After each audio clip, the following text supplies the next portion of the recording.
जय श्री कृष्णा। राधे राधे। कार्तिक महत्तम अध्याय 24वां। राजा चोल और विष्णुदास की कथा।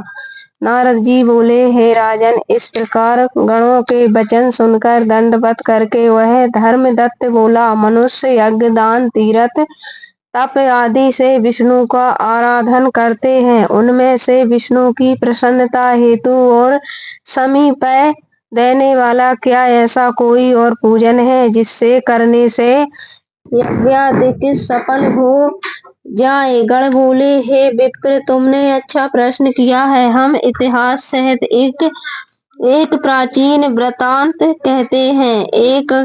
एकाग्र मन से सुनो। कांचीपुर में एक चोल देश प्रसिद्ध हुआ है। उस राजा के राज्य में कोई आदमी दरिद्री, दुखी, पाप बुद्धि और रोगी नहीं था। अनेकों यज्ञ करने वाले यशस्वी उस चोल के स्वर्ण यज्ञ स्तंभ से ताम्रवाणी नदी के दोनों किनारे कुबेर के वन की तरह शोभित हुए। एक समय वह राजा अनंत शयन नाम के स्थान को गया, जहाँ की योग माया के साथ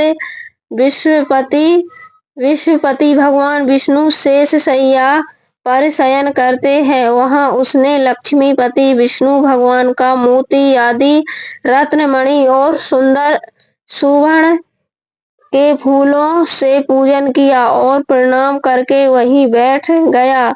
तत्पश्चात हाथ में तुलसी और जल लिए हुए कांचीपुरी में रहने वाले एक विष्णुदास नाम के ब्राह्मण को वहां आकर ब्रह्म, सुकत, सहस्र शीर्षा आदि मंत्रों से भगवान को स्नान कराते हुए तुलसी मंजरी, तुलसी पत्र से विधि पूर्वक स्नान करते हुए देखा। भगवान के ऊपर ब्राह्मण के तुलसी दल चढ़ाने से राजा की पूजा के वे रत्न ढक गए। यह देख राजा कुपित होकर बोला, हे ब्राह्मण, मैंने यह माणिक और स्वर्ण से पूजा की है, वह तुलसी मंत्रों से तुमने क्यों ढक दिया?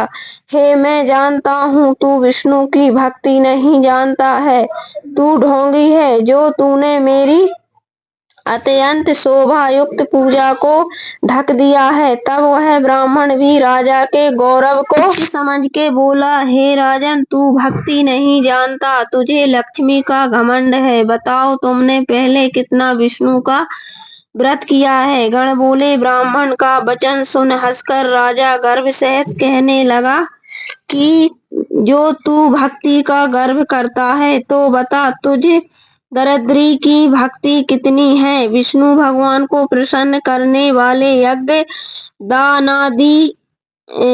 आदि तूने नहीं किए और ना पहले तूने कोई मंदिर ही बनवाया है। यदि तुझे भक्ति का ऐसा घमंड है तो अब सब उपस्थित ब्राह्मण आप लोग देखते रहो कि विष्णु भगवान साक्षात दर्शन मुझको देंगे या इसको, तब हम दोनों की भक्ति मालूम हो जाएगी। यह कहकर राजा तो अपने राजमहल में चला गया और गल ऋषि को आचार्य बनाकर विष्णु यज्ञ आरंभ कर दिया। उस यज्ञ में बहुत से ऋषियों को बुलाया और उन्हें बहुत सा अन्न तथा दक्षिणा दी। ऐसा यज्ञ उसने सबसे पहले गया नमक क्षेत्र में किया था। उस समय विष्णुदास भी वहीं देव मंदिर में रहे और विष्णु को प्रसन्न करने के लिए अनेक नियम करने लगा।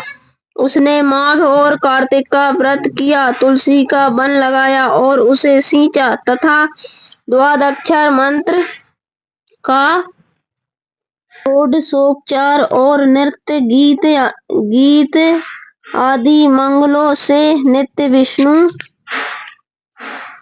की यथाविधि पूजा करने लगा। वह चलते फिरते, भोजन तथा शयन करते समय सदा विष्णु को स्मरण करता रहा और समादृष्टि होकर सबने विष्णु को ही देखता था। विष्णु की प्रसन्नता के लिए माघ और कार्तिक के विशेष नियम पालन करने लगा तथा उद्यापन भी किए। इस प्रकार सब इंद्रियों को वश में करके भगवान का आराधन करते हुए राजा चोल और विष्णुदास ब्राह्मण दोनों को बहुत समय व्यतीत हो गया।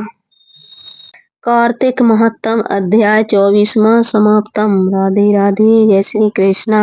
कार्तिक महत्तम की जय।